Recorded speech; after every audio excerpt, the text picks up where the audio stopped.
she then, and this takes up so much of it, tells Jessi that she wants a public apology, and she's adamant about this.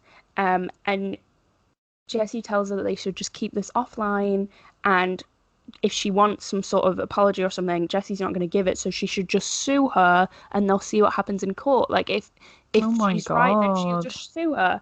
Um, and if they did that, they wouldn't have to bring their followers or fans in, and it would just get it sorted out once and for all. And then Gabbie then replies, "I'm more interested in bringing my fans into this." So that really shows Oh her my intentions. And God. then Gabbie gets really emotional, and you can hear she's tearing up about how stressful trying to sue Jessi would be because people would think she's a terrible person for suing somebody with a child.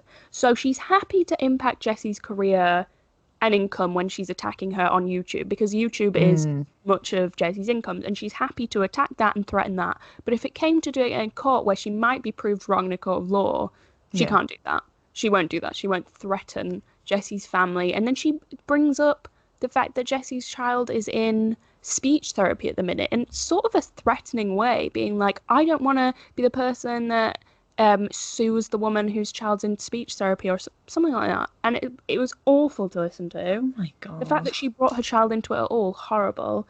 Um, and then she literally says, I want you to work on a public statement.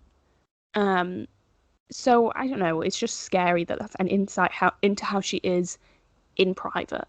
Oh my And I just God. fully sympathize with Jessi. I can't like just the fact that she's having to relive this over and over again, and this should be Yeah. like a really happy time in her life, and Yeah. just having to relive it because Gabbie wants a public apology. And if she essentially what she was saying, if she doesn't get a public apology, she's gonna keep bashing Jessi in public. So It's almost unbelievable. It's like someone's yeah, written a it bad is. script of a Yeah. villain, Hmm. and it's like no woman is that evil. No woman would do this to another woman. And yet we have this example of, and I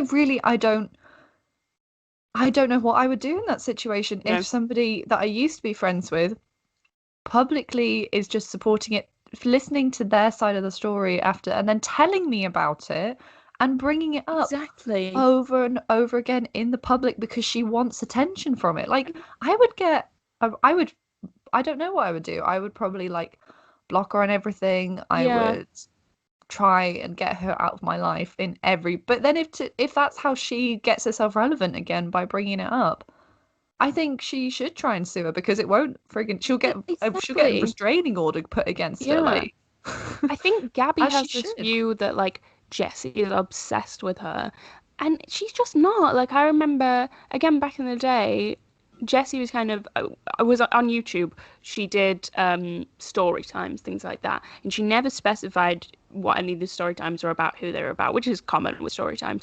People in the comments would be like, "Is this about Gabbie?" And they would always Right. think it was about Gabbie, and she would never say. And she was like, "I'm not going to tell you." Because like, and she could have, because Gabbie did Does. something horrible to her, Yeah. and she never did that. So she never had an interest all the way back in bashing her at all to now. She just wants to move on with her life.